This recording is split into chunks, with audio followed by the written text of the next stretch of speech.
예, 반갑습니다. 예, 개혁교회학 1-1권 4장 교의학의 구성에 대해서 이야기를 진행하도록 하겠습니다.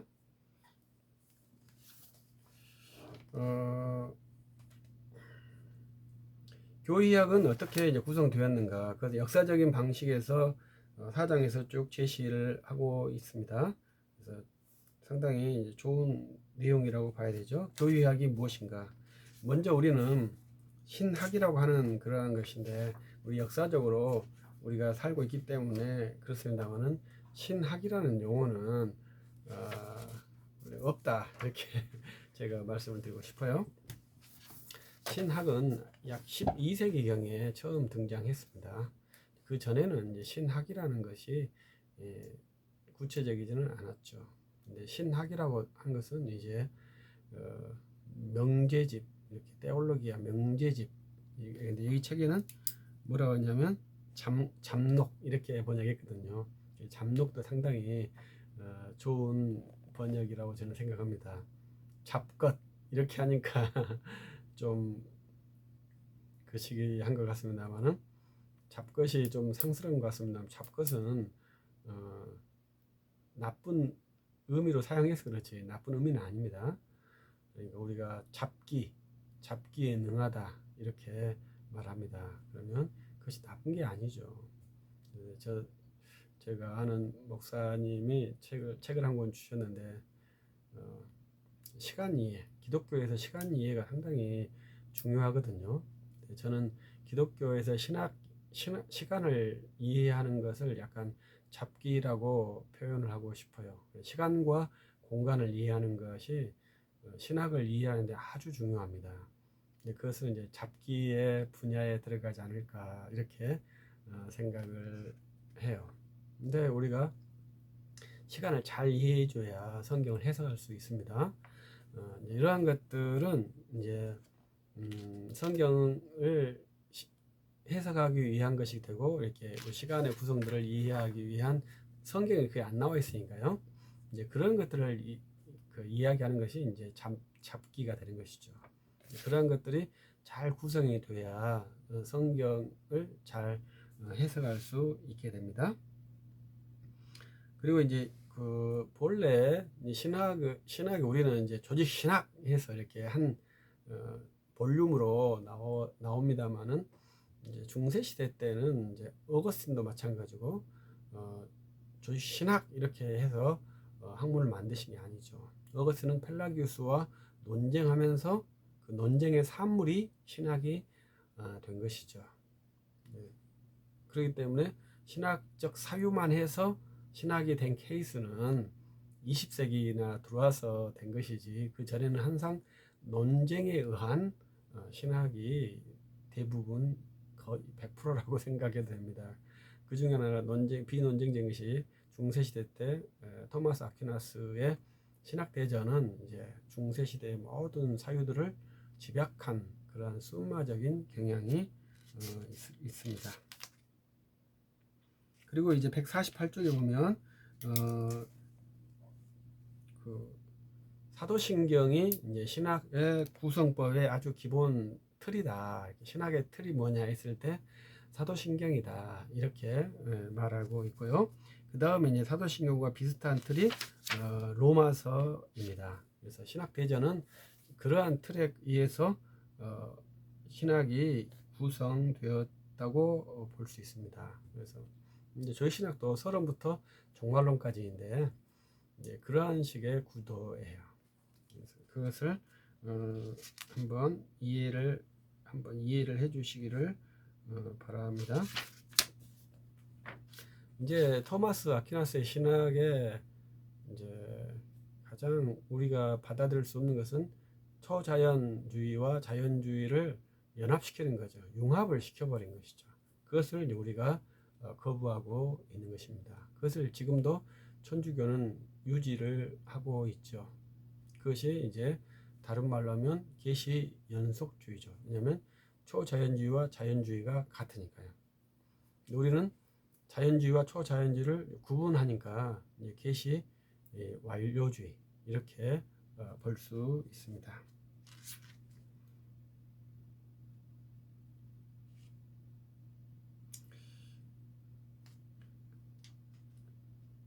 그리고 이제 여기에서 상당히 재미있는 주제는 카누스라는 사람이 신학을 나누는데 창조주 하나님, 구속주 하나님, 거룩하게 한 하나님, 마지막으로 완성한 하나님, 이러한 식으로 신학을 구성했다. 사부작 하면 뭐가 생각나시나요?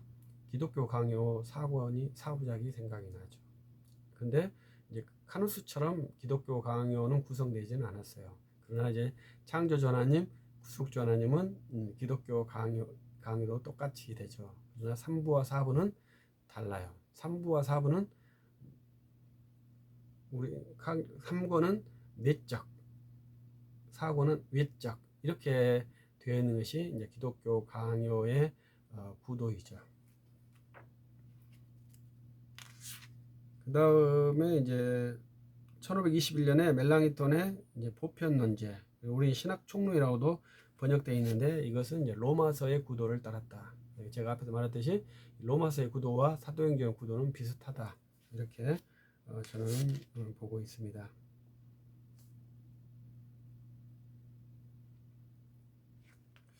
그리고 이제 바빙크 박사는 155쪽에 칼빈의 신학의 특징에서 1536년에 기독교 강요 초판을 만들었지 않습니까? 1559년에 기독교 강요 최종판을 만들었는데 그때 신학의 변이가 없는, 나타나지 않는 유일한 신학자가 칼빈이다.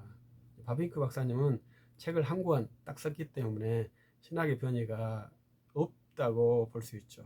그러나 칼빈은 1536년부터 1559년 최종판까지 끊임없이 증보를 해 나갔죠. 양이 엄청나게 많아졌어요. 근데 양은 많아졌지만 신학의 내용은 전혀 바뀌지 않은 것이 칼빈 신학의 아주 큰 특징이죠. 그리고 이제 157쪽의 31항에는 이제 칼빈과 루터 후에 이제 스콜라주의에 대해서 말하고 있고, 루터 교회는 칼릭스투스, 개혁파 교회는 코케이우스로 인해서 시작되었다. 이렇게 제시를 하고 있습니다. 네, 이제 바빙크 박사님의 이 개혁교회학은 평가서가 아니고 모집서거든요.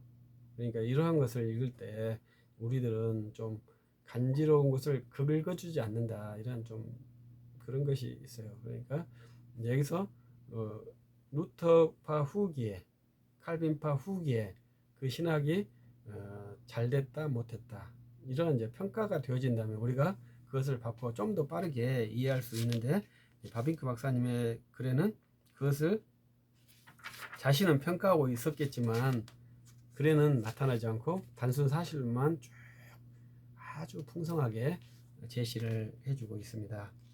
이런 것이 이제 서양의 글쓰기에 의외로 많죠. 단순 나열처럼. 근데 참고로 그 서양 학자들이 단순 나열한 게 아니라 자기 의도가 있다고 저는 생각합니다. 그러나 독자들이 빠르게 그것을 이해하지 못해요. 그래서 이것을 계속 훈련하게 되면 분명히 저자가 의도하는 어떤 형태로 바뀌어야만이 이 독서가 되는 거죠. 바빙크가 의도하는 것이 있다 이거죠. 이 책을 읽고 그래서 그 의도로 바뀌었느냐 했을 때 책을 읽었다 이렇게 말하는 건데, 이 책을 읽고 바빙크가 의도하지 않는 방향으로 바뀔 수도 있지 않겠습니까? 그러면 이제 읽지 않은 것이죠. 원래 독서를 한 게 아니라 파괴를 한 것이죠. 그럼 바빙크 박사가 이 책을 썼을 때 의도가 도대체 무엇이었을까요? 그건 전 아직 모릅니다. 저는 이제 바빙크를 그렇게 좋아하는 사람은 아니고, 우리 한국 교회가 바빙크를 많이 좋아하기 때문에 함께 읽어가면서 이제 그의 사상을 탐구를 하는 것이죠. 그래서 개략적으로 지금 보고 있고, 뒤편 가면은 굉장히 이제 복잡한 사고가 있어서 한 장씩 못 할 수도 있겠다 생각은 해요. 그래서 지금 처음에는 굉장히 단순하기 때문에 한 장씩 좀 더 스피디하게 가고 있습니다.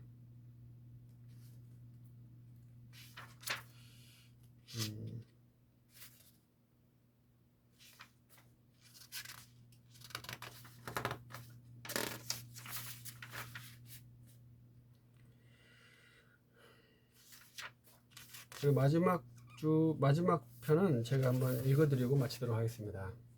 마지막 169쪽입니다. 교의학은 하나님이 그리스도 안에서 자신을 계시한 것처럼 하나님에 대한 지식의 체계이다. 이렇게 되어 있죠. 그래서 교의학은 기독 종교의 체계이다.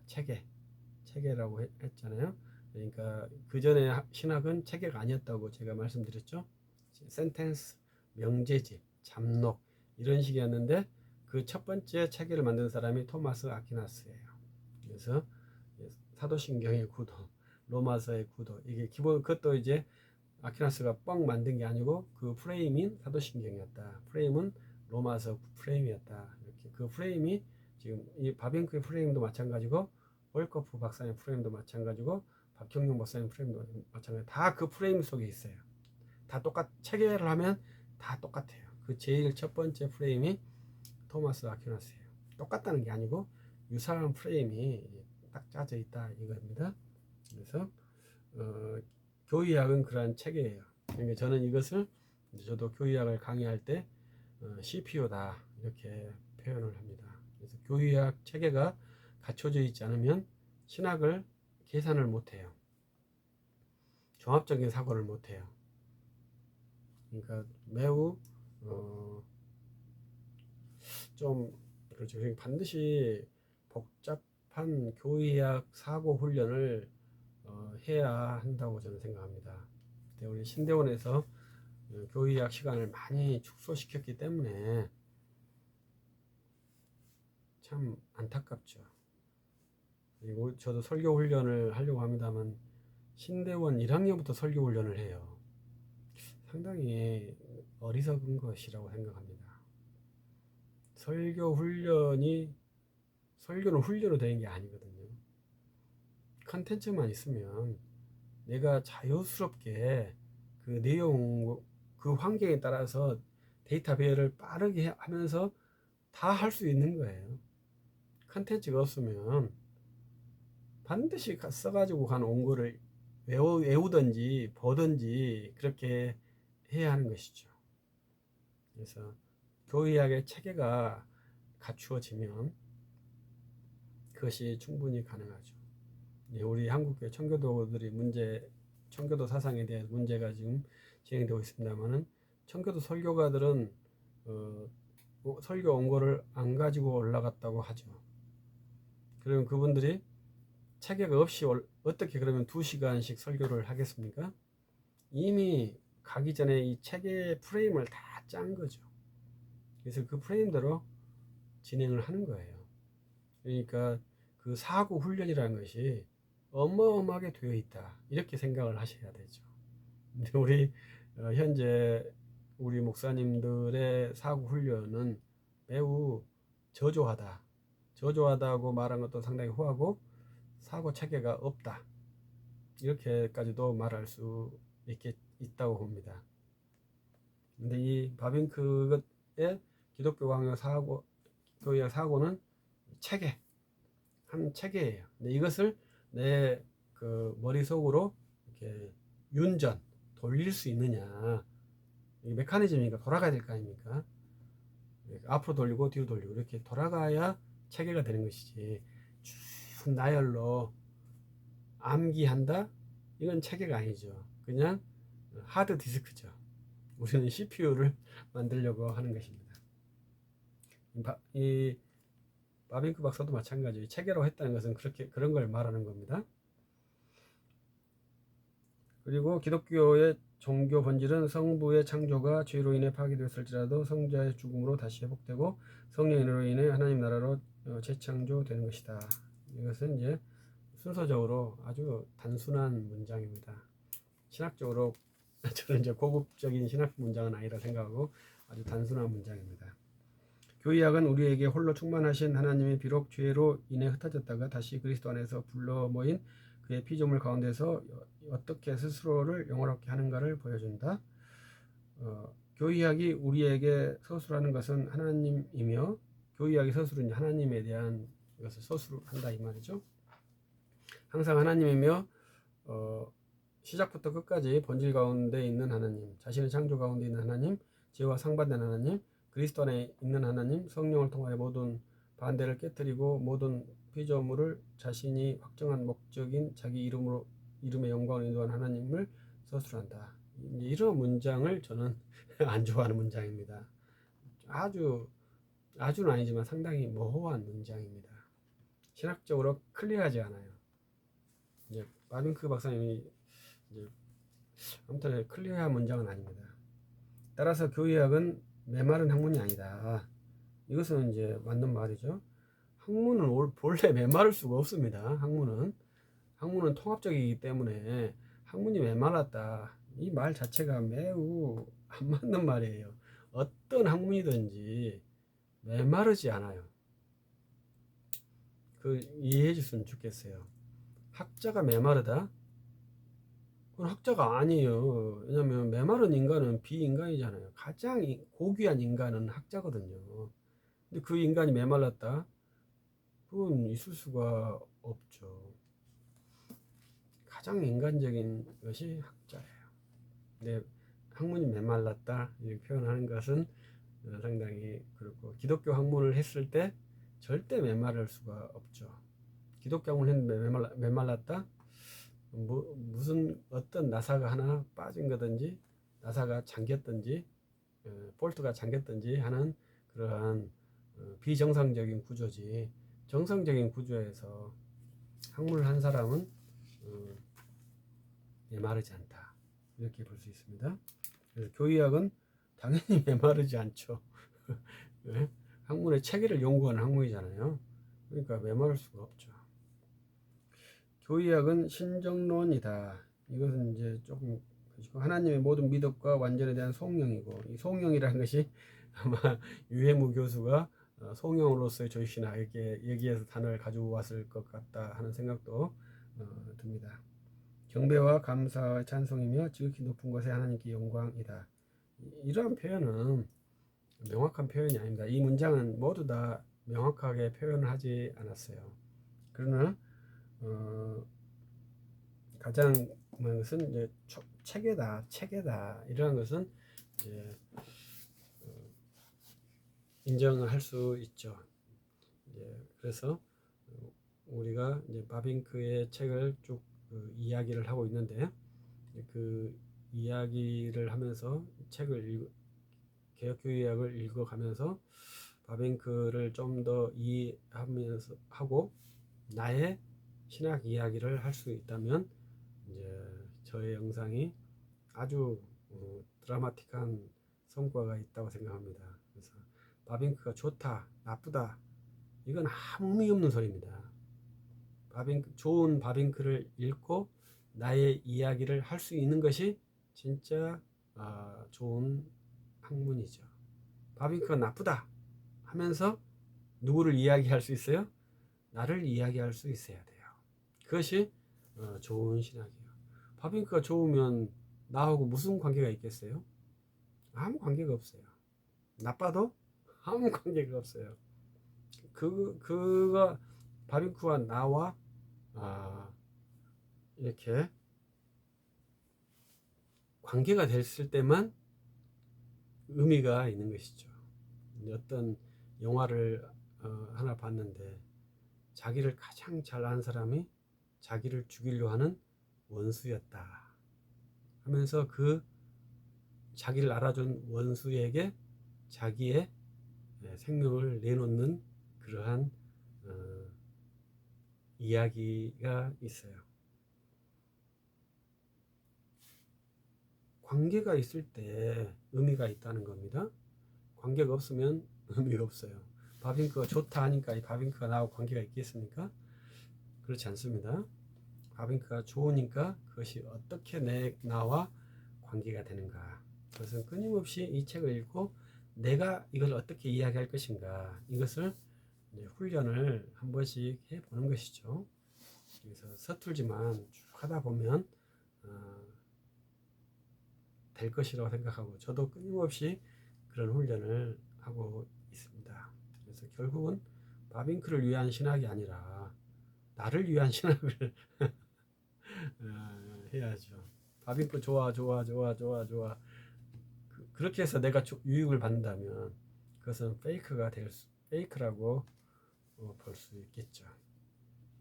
그래서 바빙크의 책을 잘 읽으면서 내 이야기를, 내가 믿는 주 예수 그리스도를 이야기할 수 있는 그러한 데이터링을 할 수 있다면 정말 멋있는 신학 훈련이 되겠죠. 그래서 저는 바빙크가 그러한 신학 교재로서 만들었다고 생각을 하거든요.